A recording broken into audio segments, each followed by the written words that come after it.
how to create a prophetic atmosphere. If you have tried your best to hear God, about a matter, and it is as if God is not speaking, it is like you are not hearing. What you need to do at that point is that you need to take advantage of atmospheres. Because no matter how sharp you are, there are some times it will look like God is not speaking, no matter how you try. But when you understand the secrets of creating an atmosphere, I tell you the truth, you will be able to break through quickly into the realm of the spirit. Please like this video, because when you do so, you are helping this video to spread to a greater number of people on this platform. Thank you very much. In Acts chapter 13, it says the disciples, they were worshiping the Lord, they were praying and fasting. Look at verse 2. It says, while they were worshiping the Lord and fasting, the Holy Spirit said, set apart for me Barnabas and Saul for the work which I have called them to do. So we are seeing that the apostles, they were in an atmosphere, the atmosphere of worship. And the Bible said while they were worshiping, the next thing that happened was that the Holy Spirit spoke. Now you need to understand that one of the atmospheres that launches you into the realm of the voice of God is the atmosphere of worship. But listen, worship must be a core course in your life. Are we together now? One of the major prophets in the Bible was Prophet Samuel. Listen, when we are talking about top-ranking prophets, you cannot omit the name of Samuel, because he operated a strong dimension of the prophetic.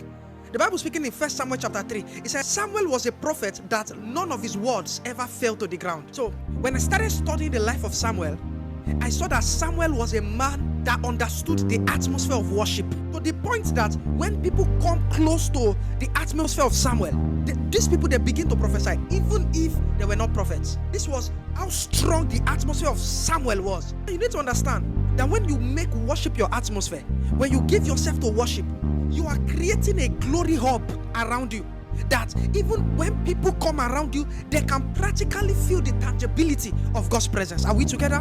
Now look at what the Bible said in 1 Samuel chapter 10 from verse 9 and 10. Look at what the Bible said. It said, as Saul turned to leave Samuel, God changed Saul's heart, and all these signs were fulfilled that day. When he and his servants arrived at Gibeah, a procession of prophets met him.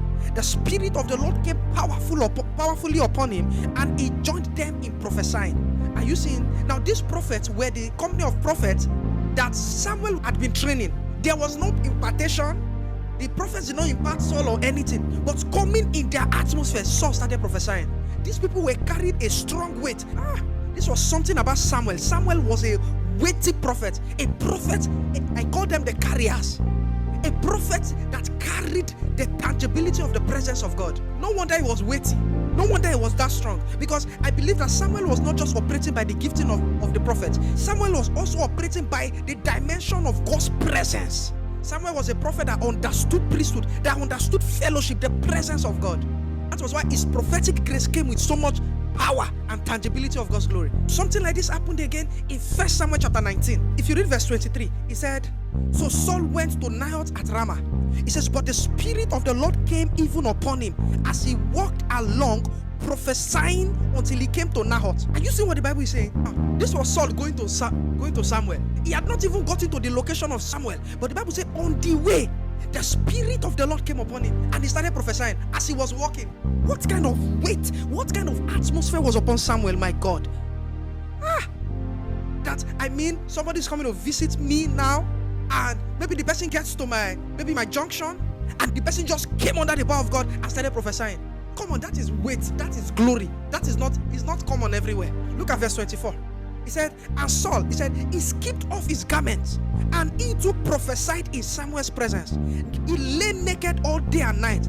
That's why people say, is Saul among the prophets? Are you seeing? On the road, the power of God came upon him. When he now got to Samuel, the power of God, he became naked prophesying. Are you seeing how much glory hub, atmosphere? Saul did not attend the prophetic school of Samuel. All that happened was that he came under an atmosphere.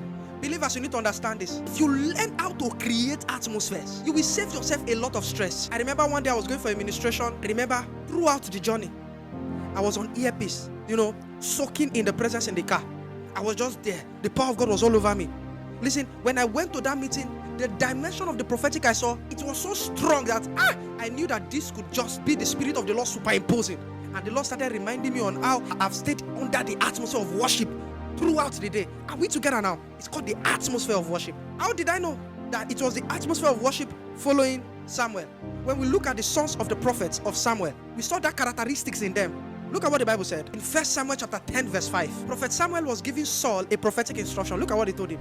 He says, after that, you will go to Gibeah of God. There is a Philistine outpost. As you approach the town, you will meet a procession of prophets coming down from the high place with lyres, timbrels, pipes, and harps being played before them, and there will be prophesying. Are you seeing? These prophets were the prophets that Samuel had trained.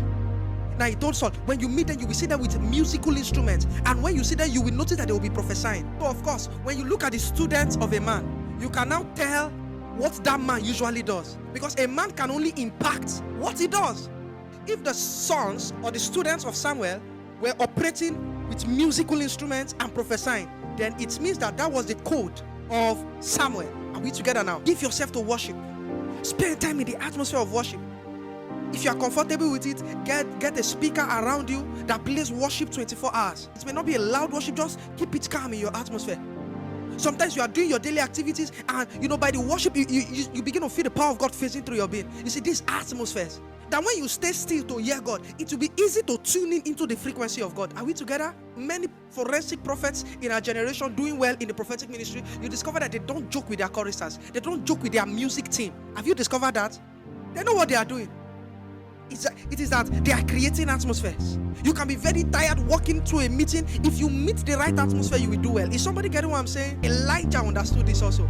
At the point, Elijah was emotionally down. He was angry, at the situation of Israel. The king came to him for a prophetic word. He was not perfectly positioned to give a prophetic word. And Elijah asked, he said, give me a minstrel. The Bible said, as the minstrel played, the hand of the Lord came upon Elijah and he began to prophesy. He said, but now bring me a minstrel. And it came to pass, when the minstrel played, that the hand of the Lord came upon him. In verse 16 he said, and he said, thus says the Lord, make the valley full of ditches. Are you seeing? He was opened into the prophetic realm by an atmosphere. It's called the atmosphere of worship. Don't joke with this atmosphere. If you want to be a strong prophet, you must be a worshiper. Because what actually happens when you worship is that you are creating room for God to manifest. That is why in heaven today, the angels, they are worshiping. The Bible speaking in Isaiah chapter 6, when the angels of the Lord came down, the Bible said the angels were saying, holy, holy, holy to the Lord. They were releasing the worship to the Lord. And the Bible said the glory of the Lord came. I am not talking about singing. I am talking about worshiping. Now there is difference between singing and worshiping. Singing is a mouth work. Worshiping is a heart work. Singing is, oh, I give you glory. It's not coming from the depth of your heart. But worship is when you are intentional. Every word coming out from your mouth in that worship, you mean every single statement. So if you are saying, Jesus, I love you in worship, you mean it. I'm not talking about just singing. I'm saying worship, heartfelt worship. When you shut down every distractions around you and you begin to give God the glory. Lord, I give you glory. You are worshiping him there. I tell you the truth, the glory of the Lord will overshadow you. And you will be able to assess deep details about the voice of God. Look at what the Bible said in 2 Chronicles chapter 5 verse 13. It said, and the trumpeters and musicians joined in unison to give praise and thanks to the Lord, accompanied with trumpets, cymbals, and other instruments. And singers raised their voice in praise to the Lord and sang, he is good, his love endureth forever. Then the temple, look at what the Bible now said. It said, then the temple of the Lord was filled with cloud, and the priest could not perform their service because of the cloud, for the glory of the Lord filled the temple. Are you seeing what the Bible is saying? The glory of the Lord filled the temple. The priest could not minister again. So much glory. Imagine a prophet is in that atmosphere. It will not be difficult to hear God because God is present. Listen, are you seeing now? God is everywhere. God is omnipresent. But do you know that the glory of the Lord can be saturated in an atmosphere by worship? If you're a minister in the prophetic, invest in your choir department. Invest so much there. Be strict on who handles sessions in worship, because the worshiper is as important as the worship. Are we together now? Somebody can come and sing a song. Another person will sing that same song. You see the hand of God, because the two of them, one took the worship intentionally, the other took the worship, let's just sing to the Lord. That's why worshipers retreat is very important in ministries. Worshipers conference important in ministries, where the man of God will teach them. The man of God, you may not even know anything about sounds, but all you do is that you teach them how to be intentional in the place of worship. Are we together now? Yes. Please tell us on the comment section what really stood out for you on this video. Please do not forget to like this video. Please subscribe. Please also hit the notification bell so you always get notified whenever I post a new video on this platform. Thank you very much. God bless you.